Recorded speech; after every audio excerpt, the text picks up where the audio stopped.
சூரியன் கடக ராசியில் பிரவேசிக்கும் காலமாக இந்த மாதம் கருதப்படுகிறது. தட்சிணாய புண்ணிய காலத்தின் தொடக்கமாகவும் அம்மன் வழிபாட்டிற்கு மிகவும் உகந்த மாதமாகவும் இந்த ஆடி மாதம் கருதப்படுகிறது. இந்த ஆடி மாதம் 2026 வருடம் ஜூலை 17ஆம் தேதி வெள்ளிக்கிழமை அன்று தொடங்குகிறது. பிரசித்தி பெற்ற ஆடி மாதத்தில் பிரசித்தி பெற்ற நாளாக வெள்ளிக்கிழமை கருதப்படுகிறது. அந்த வெள்ளிக்கிழமை நாளை அந்த ஆடி மாதம் துவங்குவது இந்த வருடத்தின் மிகவும் சிறப்பாகும். ஆடி மாதம் 2026ஆம் வருடத்தின் முக்கிய நாட்கள், விரத நாட்கள், வழிபாட்டு முறைகள் மற்றும் அதன் சிறப்புகளை பற்றி பார்க்கலாம். முதலில் ஆடி மாத முக்கிய நாட்கள். ஆடி 1 மாதப்பிறப்பு ஜூலை 17ஆம் தேதி 2026ஆம் ஆண்டு வெள்ளிக்கிழமை.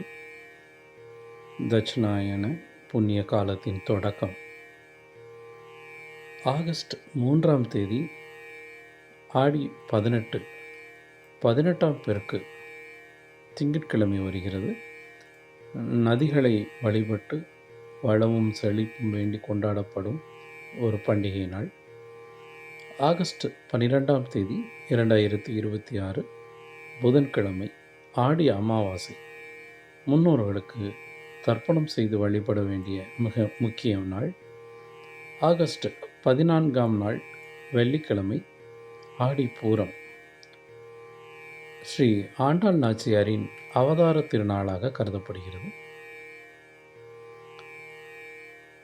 ஆகஸ்ட் 6ஆம் தேதி 2026 வியாழக்கிழமை ஆடி கிருத்திகை. முருகப்பெருமானுக்கு மிகவும் சிறப்பான விரத நாள். 2026ஆம் ஆண்டின் ஆடி வெள்ளிக்கிழமைகள். இந்த ஆண்டு மொத்தம் 5 வெள்ளிக்கிழமைகள் வருகின்றன. முதல் ஆடி வெள்ளி மாதப்பிறப்பன்று ஜூலை 17ஆம் தேதி.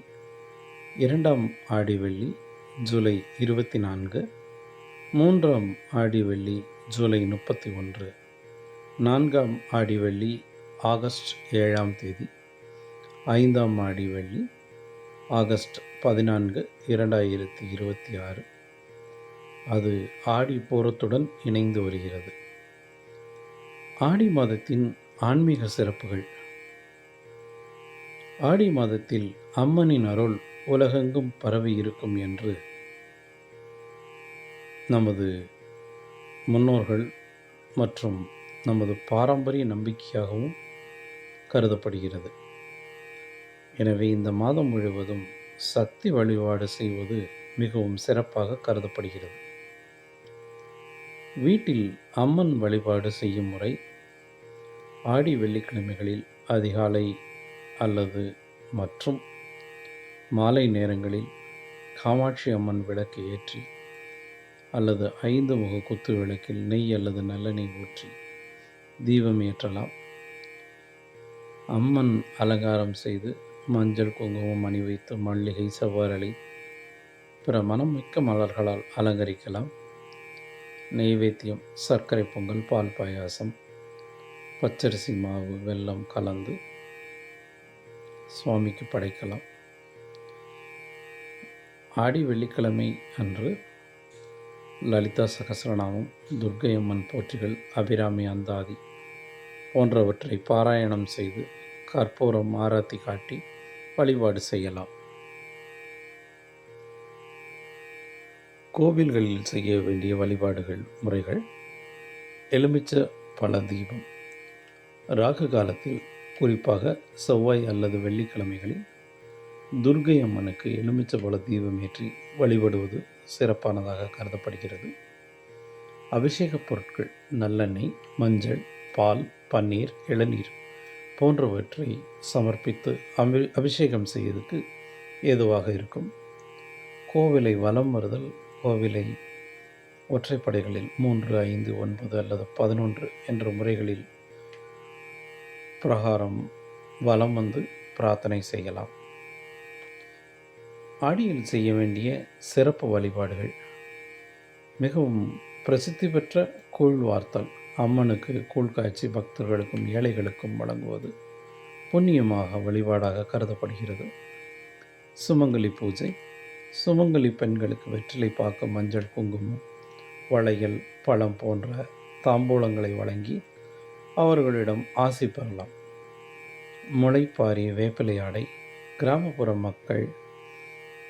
கிராமப்புற அம்மன்களுக்கும் நேர்த்தி கடனாக முளைப்பாரி எடுத்து வேப்பிலை ஆடை அணிவித்து வழிபாடுவது வழக்கம். அது இன்றும் தொடர்ந்து வருகிறது. ஆடி மாதத்தில் சுப காரியங்களை தவிர்ப்பதன் காரணம், ஆடி மாதம் பொதுவாக திருமணம் போன்ற சுப காரியங்கள் நடத்தப்படுவதில்லை.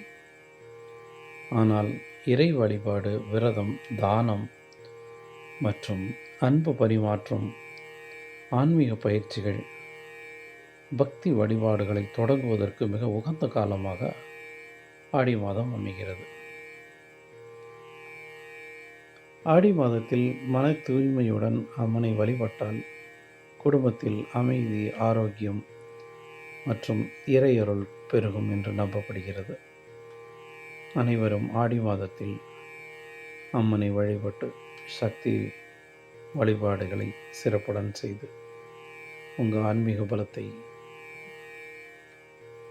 மெருகேற்றிக் கொள்ளவும். அருணாச்சல சிவ.